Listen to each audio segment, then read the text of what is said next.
Communist party जे अॻुवान comrade लाल खान जी पहिरीं वर्सी arts council में मल्हाई पई वञे। हिन वर्सी में सिंध समेत मुल्क जे मुख़्तलिफ़ हिस्सनि मां आयल कामरेड लाल खान के ख़राज तहसीन पेश करें। उन सां ॻाल्हि ॿोल्हि कंदासीं त उन्हनि कामरेड लाल खान के कीअं ॾिठो। देखिए, कामरेड लाल खान तो पूरे पाकिस्तान की जो नौजवान नस्ल है उनके लिए उन्होंने जो पैगाम दिया है वो जुल्म के खिलाफ आवाज़ का पैगाम दिया है। ना सिर्फ जुल्म के खिलाफ बल्कि उन्होंने तबकाती निज़ाम के खिलाफ एक सोशलिस्ट समाज के लिए लड़ाई का उसका मुनज़्ज़म तरीका और उस इनकलाब को बर्पा करने के लिए कि इनकलाबी पार्टी का जो किरदार है उस पर उन्होंने काम किया और हम समझते हैं वो हम सब के लिए मशाल राह है।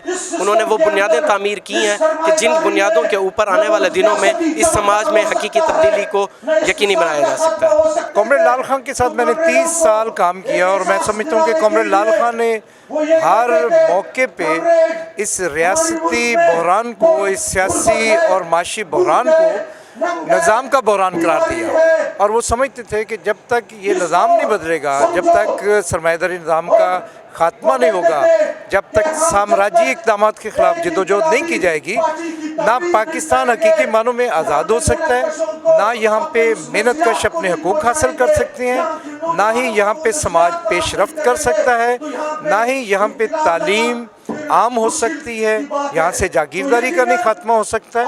और इसी तरह मज़लूम कौमियतें और जो मजहबी अक़लियतें हैं उन पे जो जबर है उसका ख़ात्मा भी निज़ाम की तब्दीली के साथ मुंसलिक है। माना असां मसइलनि ते ॻाल्हाईंदा रहंदा आहियूं। असांजो पाणी जो मसइलो, असांजी ज़मीन जो मसइलो, असांजे रोज़गार जो मसइलो, असांजी छत जो मसइलो, असांजे घर जो मसइलो, असांजी क़ौमी हक़नि जो मसइलो, सभिनी मसइलनि जो गर किथे आहे, बुनियादु कहिड़ो आहे। रियासत ते घटि माण्हू ॻाल्हाईंदा आहिनि। रियासत मौज़ू कोन्हे असांजो। इहो मार्क्सिज़म जे अंदरि इहा डिबेट थिए रियासत मौज़ू बणिजे, इनकलाब मौज़ू बणिजे। त इन ॾिस में त हिकिड़ो बुनियादी किरदारु आहे उनजो लाल खान जो, ऐं हीअ सभु उनखे जेको हिते ट्रिब्यूट करणु पेश वेठा आहिनि। त अवामी वक़्फ़ पार्टी बि आई ऐं उन शुभ सलाम पेश करे थी उन जिदोजहद खे। कामरेड लाल खान सां मूं 20 साल रफ़ाक़त रही। हू हिकु कारकुन हो, हू हिकु नज़रदान दानश्वर हो, हू हिकु कमिटमेंट वारो जेको आण न मञण वारो इंसानु हो। 68 जी हिते तहरीक हली हुई जेको जंहिंखे असां इनकलाब सॾियूं था। उन तहरीक में हिन मुल्क जो पश्तून, बलोच, पंजाबी, सिंधी, महाजर सभु गॾिजी जिदोजहद कई हुई। कामरेड मतिलबु पूरी पंहिंजी हिकिड़ी सोच, पंहिंजे फ़िक्र सां, पंहिंजे नज़रिए सां हुन न सिर्फ़ु पंहिंजी पूरी ज़िंदगी जेको आहे हिकिड़ी जदोजहद माना पूरी सोसाइटी जे अंदरि यानी पूरे समाज खे हिकिड़ो चेंज करण जो यानी इनकलाब जो नालो ॾिनो। कामरेड लाल खान खे असां ईअं ॾिठो त जॾहिं असां जमहूरियत बि ॾिठी ऐं आमरियत बि ॾिठी, उन दौरान माण्हू कुर्सीअ ख़ातिर पंहिंजे खून जा रिश्ता छॾे रहिया हुआ, खून जे रिश्तनि सां बग़ावत करे रहिया ऐं कुर्सीअ ते ख़ातिर जेको आहे सो माना वॾनि माण्हुनि जी हेठाई करे रहिया। उन दौरान डॉक्टर लाल खान कुर्सीअ खे लत हणी कुर्सीअ खे परे करे ग़रीब, मज़लूम ऐं मिसकिन माण्हुनि जी मदद कई ऐं हिन ई तबिके जे माण्हुनि सां कंधो कंधो में मिलाए पियो। जेको कामरेड लाल खान जो मिशन हुयो जेको हींअर तव्हांखे नज़र अची रहियो आहे कि हिते तारीख़ में अगरि ॾिसूं था पाकिस्तान जी तारीख़ में सभ खां पहिरीं ट्रॉट्स्की जे नज़रिए खे जंहिं हिते बयानु कयो, जंहिं असांखे वाक़िफ़ करायो, उहे कामरेड लाल खान ई हुया। जंहिं वक़्तु दुनिया जूं तक़रीबन इनकलाब जेके हुयूं टुटी ख़तमु थी चुकियूं हुयूं। जीअं रशिया जे इनकलाब जे बारे में हींअर बि कई माण्हू ॻाल्हियूं कंदा आहिनि कि रशिया जो इनकलाब टुटी चुको हुयो।